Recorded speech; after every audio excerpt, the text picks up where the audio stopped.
शुक्र अल्हम्दुलिल्लाह ज़मान खान सेहतयाब हुआ। ज़मान खान के साथ लाखों लोगों की धड़कन है कि ज़मान खान पाकिस्तान को वो एक चीज़ नज़र आ रही थी कि अगर T20 के अंदर आखिरी ओवर के अंदर 6 स्कोर भी चाहिए तो हमारे पास एक ऐसा बॉलर मौजूद है, और अगर प्रीमियम बॉलर थोड़ा सा साइड पे होंगे या पाकिस्तानी टीम में आएगा तो ये उन 6 स्कोर को डिफेंड करने की ताकत रखता है।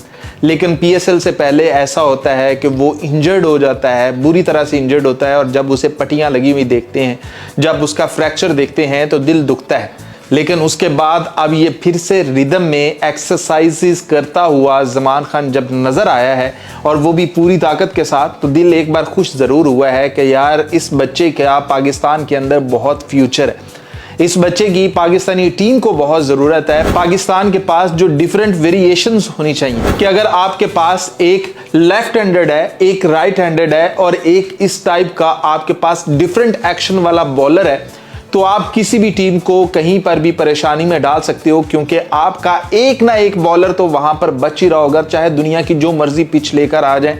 कि अगर आपके लेफ्ट हैंडेड को मिल रहे हैं या उसको स्कोर मिल रहे हैं तो आपका जो राइट हैंडेड होता है वो आकर आपको बचा लेता होता है। मतलब वो कुछ ना कुछ पाकिस्तान के लिए या कुछ ना कुछ अपनी टीम के लिए चमत्कार जरूर करते हैं। लेकिन अगर राइट हैंडेड को भी स्कोर लग रहे हैं तो फिर आता है डिफरेंट एक्शन। जैसे कि आपने इंडियन टीम के अंदर देखा होगा कि बुमराह अपने एक्शन की वजह से बचता है कि आप उसके एक्शन को जज ही नहीं कर पाते हो कि बॉल अंदर की तरफ आ रही है कि बाहर की तरफ आ रही है, फुल लेंथ आ रही है कि पीछे आ रही है। वरना आपको खेल खेल के अंदाजा हो जाता है कि अब ये जो राइट हैंडेड है ना, ये back of the length ball करेगा या फिर ये यॉर्कर बॉल करेगा। मतलब कुछ ना कुछ समझ आना शुरू हो जाता है जब आप क्रिकेट खेलते हो कि जैसे बॉलर दौड़ता हुआ नजर आता है, जैसे ही उसके हाथ पर आपकी नजर जाती है तो अंदाजा हो रहा होता है कि यार ये यॉर्कर आने वाला है।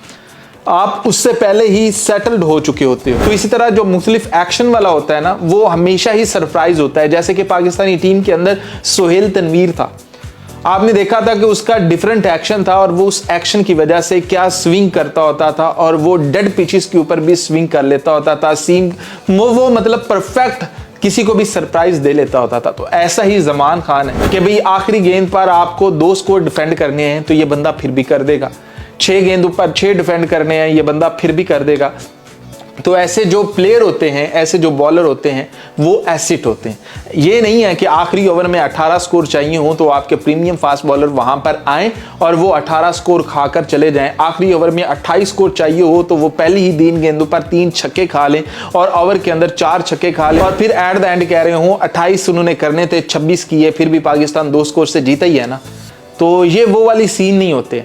तो ज़मान खान को इस तरह से फिर से इन एक्शन देखते हुए, ज़मान खान को फिर से प्रैक्टिस करते हुए देख कर दिल खुश हो रहा है कि यार ये जल्दी ही पाकिस्तान के लिए या फिर किसी भी लीग के लिए अवेलेबल होगा और ये फिर से रिदम में आता हुआ नजर आएगा। क्योंकि ये बड़ा एक गैप होता है जो उसने लिया है, कम से कम कोई 4 से 5 माह उसने बेड रेस्ट की होगी अपनी उस इंजरी की वजह से।